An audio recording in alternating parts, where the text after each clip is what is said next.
من التزم السلفية حصل الخير كله وحصل أجرا عظيما وفيرا كبيرا لأنه لزم هدي رسول الله صلى الله عليه وآله وسلم. بسم الله الرحمن الرحيم. الحمد لله رب العالمين، وصلى الله وبارك على أشرف الأنبياء والمرسلين نبينا محمد وعلى آله وصحبه وسلم تسليما كثيرا.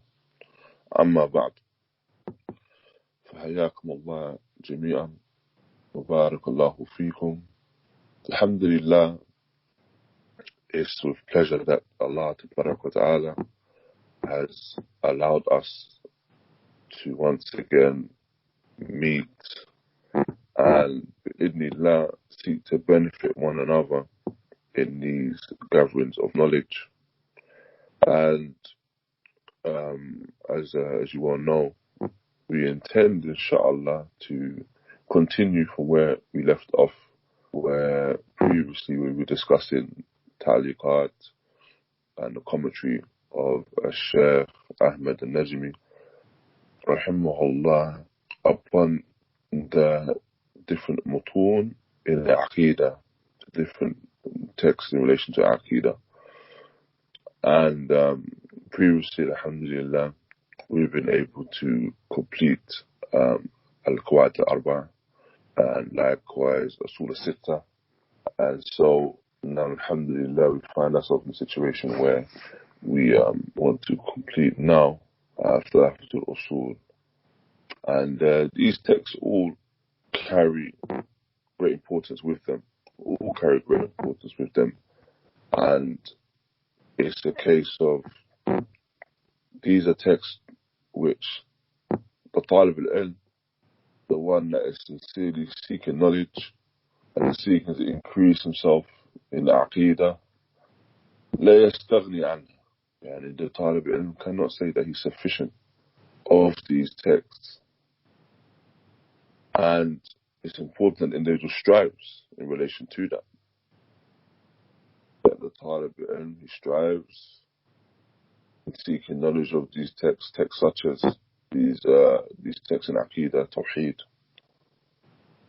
because they allow for that Talib to gain a strong basis in deen, a strong basis in understanding. And so this is the reality of such texts, and texts such as Kitab al-Tawheed and other than that. And before we really go into the text and go into the discussion surrounding the text itself, and probably just today I wanted to discuss the affair of the beginning of all of this, which is the affair of Talib al-Ilm and its importance, the affair of seeking knowledge, the affair of seeking knowledge that will benefit you in the dunya and the akhirah.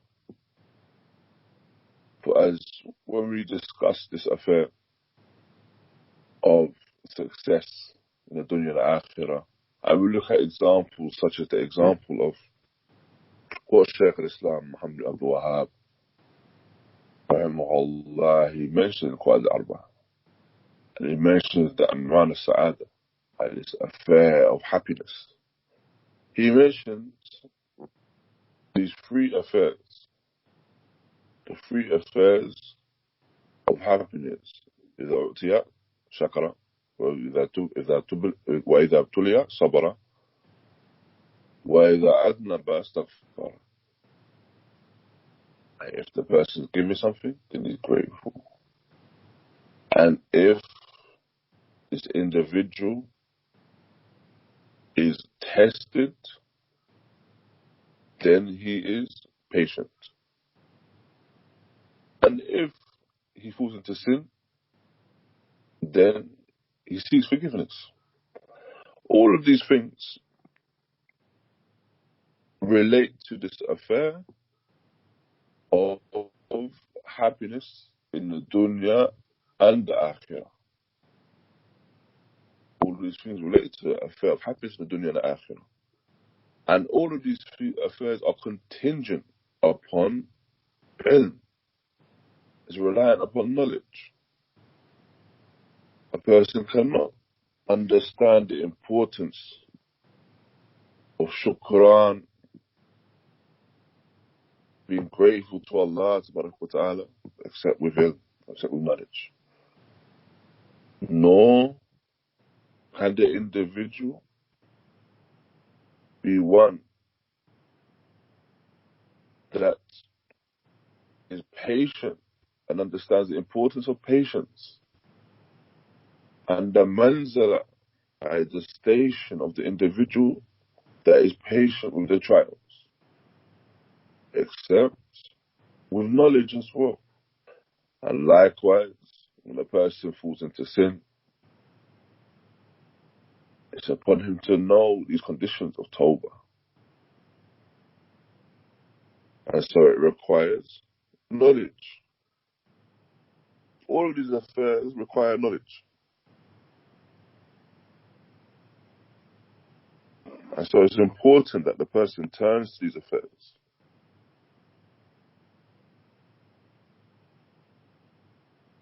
And so,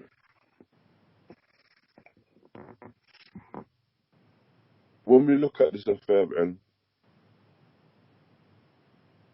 we understand that this is what sets a person aside and raises them. And the Messenger of Allah, sallallahu alayhi wa sallam, he mentioned in the hadith, al-mashhur, the well-known hadith, من سلك طريقا يلتمس فيه علما سهل الله له طريقا إلى الجنة. Whoever traverses upon the way seeking knowledge, then Allah will make the path to Jannah easy for him. Whoever traverses upon the way seeking knowledge, then Allah will make that path and that way to Jannah easy for him. And we understand by way of that this is in relation, no doubt, to the fact that what is required for the ʿabd, the servant of Allah, to enter Jannah, what is required for the servant of Allah to enter Jannah, no doubt, are righteous actions.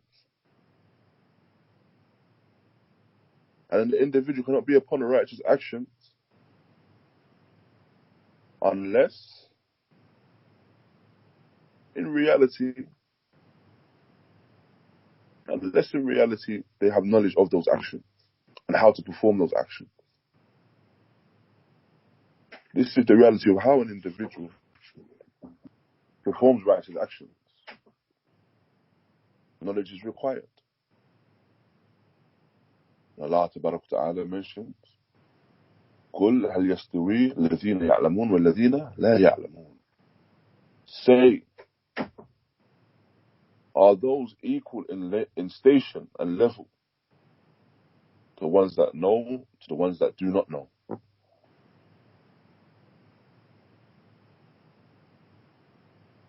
And it's something that has to be asked.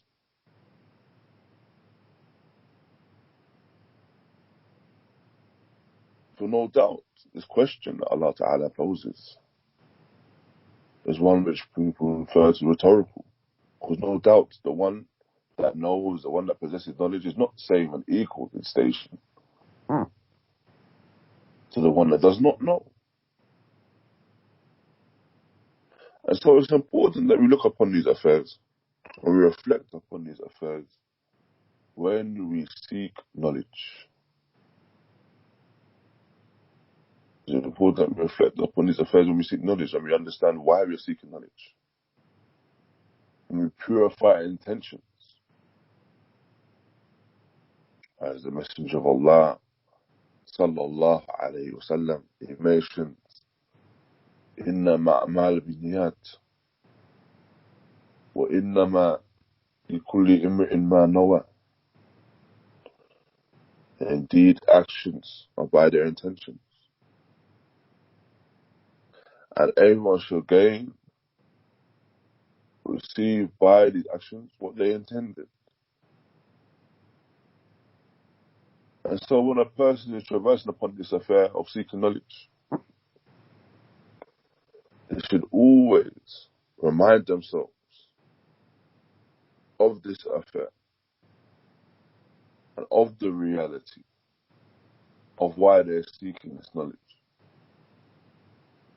and the benefit of seeking knowledge, rather than just merely entering into affairs of talab al-ilm,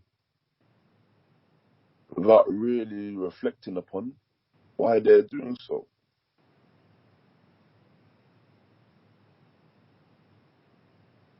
So, for example, these duruus that we intend to continue with now, it's important, no doubt, that we understand that we are doing so and we are seeking to do so, seeking the face of Allah Ta'ala and seeking His reward. And when we assume and we look at the adab of the talib al-ilm, the first thing that is mentioned in this affair is the affair of talib al-ilm, or the affair of ikhlas in talib al-ilm, rather. That the talib al-ilm, when it comes to his adab, first and foremost, he has to assume certain mannerisms of his own self. And that begins with his intention. And it's important to reflect upon that, because when we discuss these affairs of the talib al-ilm and the adab, we think no doubt about how he should be with his shaykh, we think no doubt about how he should conduct himself as a person, his muru'ah, and the affair of the person and the talib maintaining a specific manzila, a specific station, for indeed he's carrying the ilm of the sharia, and he's carrying the ayat with him as the ahadith as well. So yes, all of these are important, but the most important of these affairs is how the talib al-ilm assumes the ilm of himself. And this begins, no doubt, with his intention. Because Allah Ta'ala mentions, وَمَا أُمِرُوا إِلَّا لِيَعْبُدُوا اللَّهَ مُخْلِصِينَ لَهُ الدِّينَ حُنَفَاءَ وَيُقِيمُوا الصَّلَاةَ وَيُؤْتُوا الزَّكَاةَ وَذَلِكَ دِينُ الْقَيِّمَةِ. And they were not commanded except to worship Allah sincerely for Him alone. حُنَفَاءَ, and they build upon the millet Ibrahim, al-Hanifiyah, and establish the prayer and give the zakah, and that is the upright religion.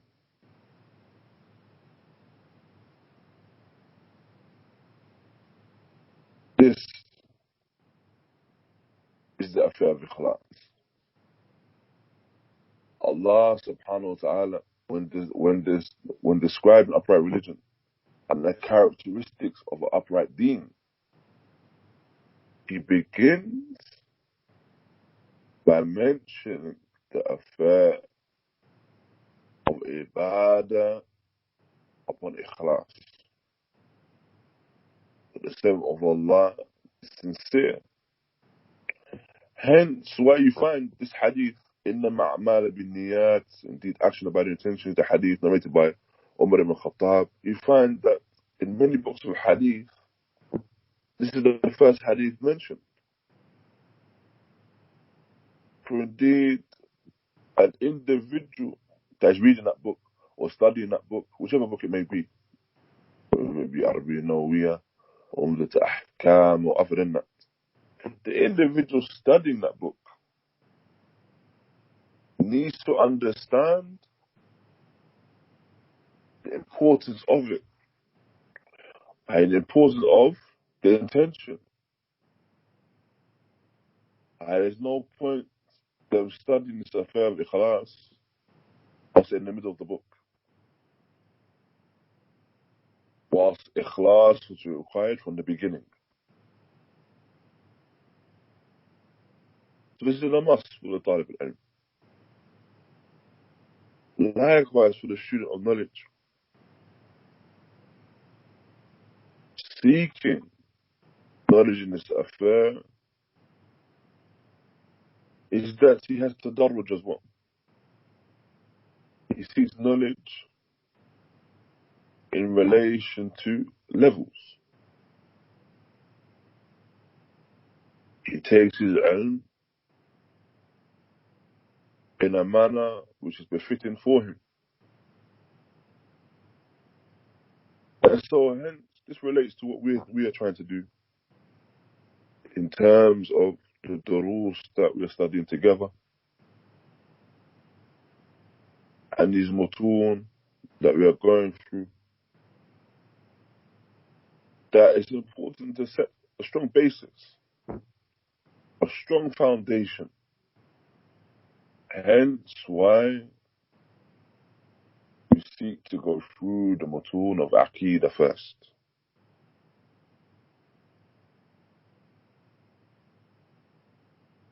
And be steadfast in that manner. And thereafter, we can continue and study more affairs that are maybe regarded as more complex. But we must begin with the basis. The basis is Tawheed. And these texts describe what we must believe in our Aqeedah in a true and concise manner. Importantly as well, mention the adillah along the way, mention the proofs along the way. So na'am, for the talib al-ilm, is that he's ambitious and he sets himself high goals. And he seeks to be from the individuals that gain a large amount of knowledge whilst benefiting from it. No doubt. But it must be done in stages. Knowledge must be sought in stages. And there's not sought all at once.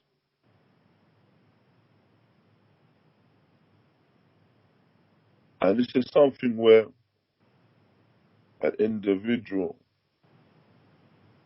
needs to understand its importance.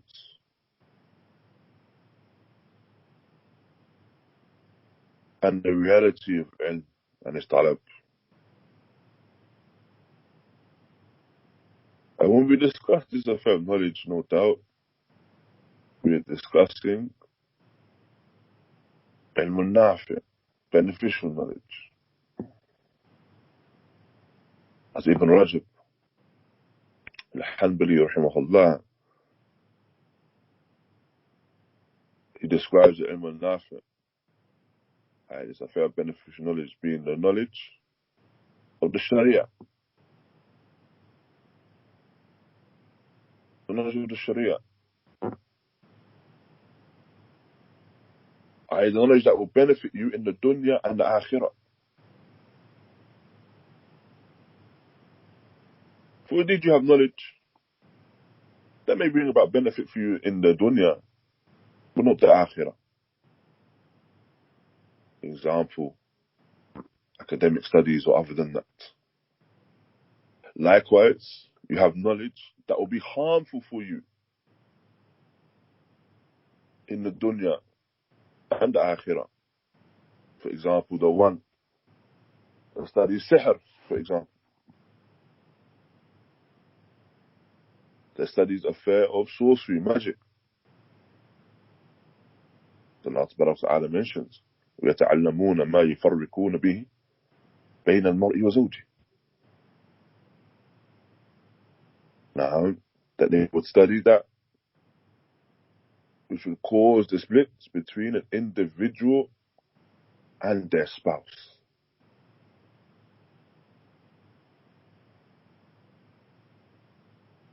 So when we discuss the affair talib al-ilm, or that we're talking about the beneficial knowledge, the knowledge that will bring about benefit for the person in the dunya and the akhirah.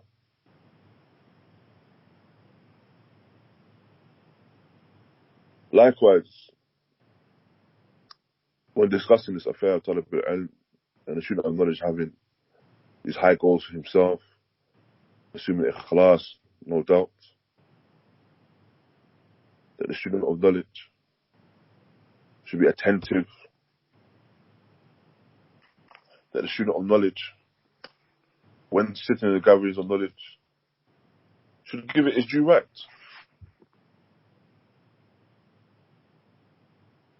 Give it its due right in the manner that he sits.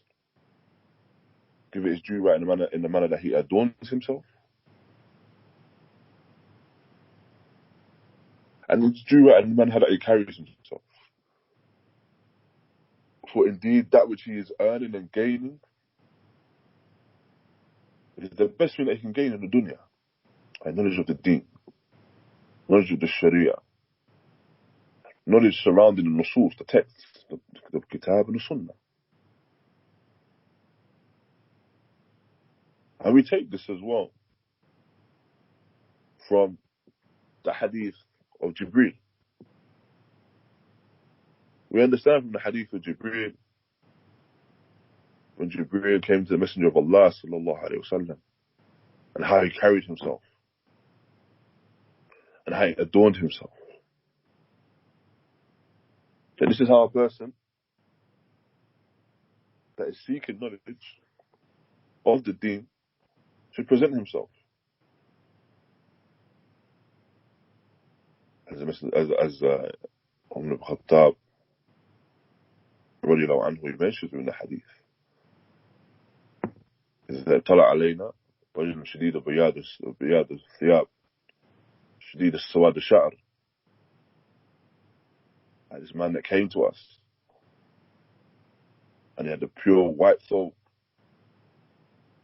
a brilliant white thobe, complete black hair, and the person adorning themselves because they're going to seek knowledge. Then in the same narration, Umar ibn Khattab, he mentioned, وأسند ركبتيه إلى ركبتيه ووضع كفيه على فخذيه. He placed his knees towards his knees, his knees towards the knees of the Messenger of Allah sallallahu alayhi wa sallam, and his hands upon his thighs.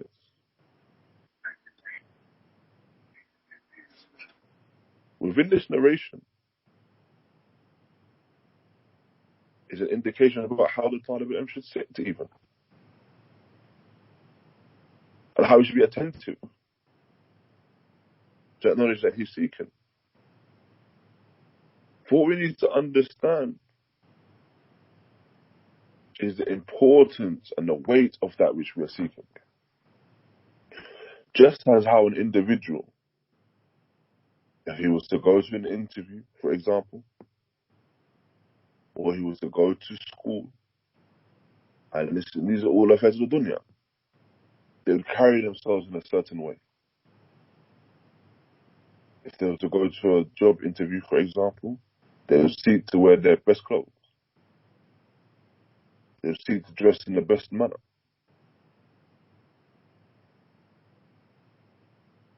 So likewise, when a person is seeking to sit in the governance of knowledge, the same applies. They should carry themselves in the best way. And so, all of this being said, the main thing that we seek in this is understanding the importance of knowledge, understanding the importance of our intentions, so that before we begin anything from this affair of talab al-ilm, whether it be this text that we're going to start, or whether it be any other book, or any other form of knowledge, or any other class, that we give this ilm its due right. And we do not treat it as a mere pastime, as a mere hobby. That we're using it to kill time, or we're using it because this is what is regarded or seen as the best way to be Muslim. Or we use it in a manner where, because this is what is regarded as being the best way to do things, we must follow this. No, we must understand why we're doing this as well. No, that is regarded as being the best way to do things because it is. Seeking knowledge is the best way for you to practice your deen. That's the only way to practice your deen. You have to practice upon sincere knowledge. But a person needs to understand that, so that he may seek knowledge effectively. And Allah Ta'ala knows best. And with that I will conclude بإذن الله تعالى. جزاكم الله خيرا. وصلى الله وبارك على نبينا محمد وعلى آله وصحبه وسلم.